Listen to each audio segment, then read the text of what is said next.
আমার মা আমাকে ৫ লক্ষ টাকার বিনিময়ে এক অচেনা বৃদ্ধ লোকের সাথে বিয়ে দিয়ে দিয়েছিলেন। আমি ভেবেছিলাম ওই দিনটাই আমার জীবনের শেষ দিন। এরপর যে আসবে তা শুধু সহ্য করতে হবে। কিন্তু আমি একটুও বুঝতে পারিনি বিয়ের প্রথম রাতেই এমন একটা সত্য আমার সামনে আসবে, যা আমার পুরো পৃথিবীটাই উল্টে দেবে। আমার নাম তানিয়া। বয়স তখন মাত্র ২১। আমি সিলেটের এক ছোট্ট গ্রামের মেয়ে, যেখানে বৃষ্টি বেশি কিন্তু মানুষের ভাগ্যে সুখ কম। আমাদের বাড়িটা ছিল টিনের চালের, চারিদিকে কাদামাটির উঠান। বাবা ৫ বছর আগে স্ট্রোক করে মারা যান। তখন থেকেই সংসারের সব দায়িত্ব এসে পড়ে মায়ের উপর। মা মানুষের বাসায় বাসায় গিয়ে কাজ করতেন, কখনো বাসন মাজতেন, কখনো জামাকাপড় ধুতেন, কখনো রান্না করতেন। আমরা ৩ ভাই বোন, আমি বড়। আমার ছোট ভাই স্কুলে পড়ে আর ছোট বোনটা তখনও প্রাইমারিতে। দারিদ্র্য শুধু আমাদের দরজায় দাঁড়িয়ে থাকেনি, সে ভেতরে ঢুকে পড়েছিল। আমাদের হাঁসফাঁস করা শ্বাসে মিশে গিয়েছিল। বাড়ি ভাড়া বাকি, বাজারের দেনা, ভাইয়ের পড়ার খরচ সব মিলিয়ে মা একেবারে ভেঙে পড়ছিলেন। রাতে ঘুমানোর আগে আমি অনেকবার দেখেছি মা চুপচাপ কাঁদছেন। একদিন দুপুরে আমাদের বাড়িতে এক মহিলা এলেন, রহিমা খালা। তিনি গ্রামের অনেক সমস্যার সমাধান করেন বলেই সবাই জানে। তিনি এসে মায়ের সাথে অনেকক্ষণ ফিসফিস করে কথা বললেন। আমি দূর থেকে দেখছিলাম। কিছুক্ষণ পর মা আমাকে ডাকলেন, তানিয়া, এই দিকে আয়। আমি গিয়ে দাঁড়ালাম। রহিমা খালা আমাকে মাথা থেকে পা পর্যন্ত দেখে নিলেন। তারপর মায়ের দিকে তাকিয়ে বললেন, মেয়ে সুন্দর, ভাগ্য খুলে যাবে। আমার বুক ধড়ফড় করতে লাগলো। কি বলতেছেন? আমি জিজ্ঞেস করলাম। মা চোখ নামিয়ে রাখলেন। রহিমা খালা বললেন, শহরে একজন ভদ্রলোক আছে, বয়স একটু বেশি, বিয়ে করেন নাই। ওনার দেখাশোনা করার জন্য একটা মেয়ে লাগবে। বিয়ে করেই নিবেন, বিনিময়ে ৫ লক্ষ টাকা দিবেন। আমার মাথা ঘুরে উঠল। মানে? আমাকে বিক্রি করবেন? মা তখনও চুপ।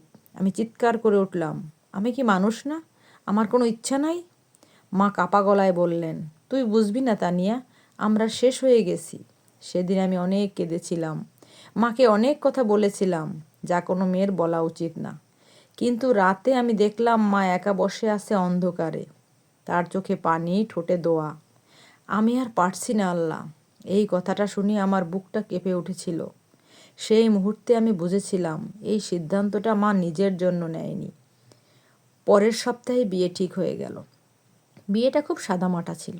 না ছিল ঢাকঢোল, না ছিল আত্মীয় স্বজনের ভিড়। শুধু একটা কাবিন, ২জন সাক্ষী আর কিছু শুকনো মুখ।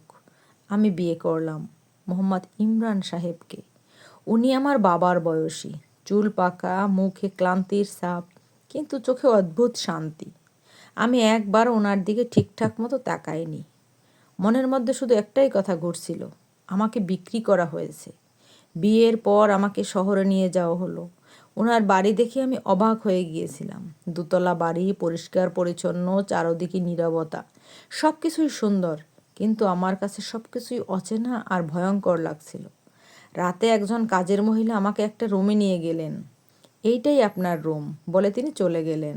আমার হাত পা ঠান্ডা হয়ে যাচ্ছিল। আমি জানতাম প্রথম রাত মানে কি। ভয়ে আমার বুক কাঁপছিল।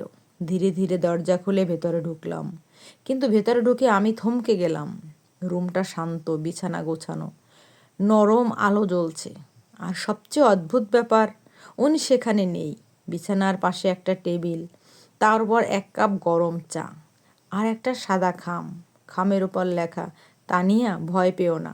আমার বুক ধড়াস করে উঠল। আমি ধীরে ধীরে খামটা খুললাম। ভেতরে একটা চিঠি।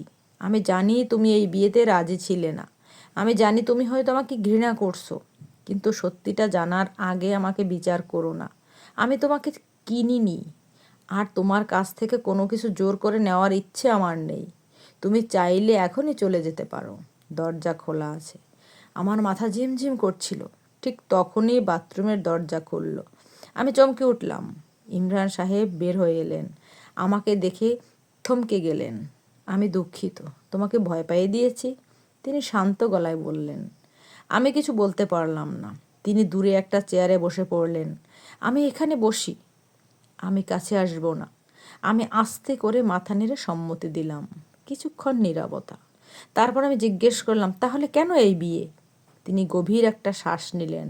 তারপর বললেন, কারণ আমার একটা খুব খারাপ সময় আছে। আমার বুক কেঁপে উঠল। আমি ক্যান্সারে আক্রান্ত। তিনি শান্তভাবে বললেন, শেষ স্টেজে তিনি এখন আছেন। আমার চারপাশ যেন ঘুরতে লাগলো। আমার একজন স্ত্রী দরকার ছিল না, তিনি বললেন। আমার দরকার ছিল একজন যাকে আমি আমার সব কিছু দিয়ে যেতে পারি। আর একটা সত্য যা আমি একদিন লুকিয়ে রেখেছি।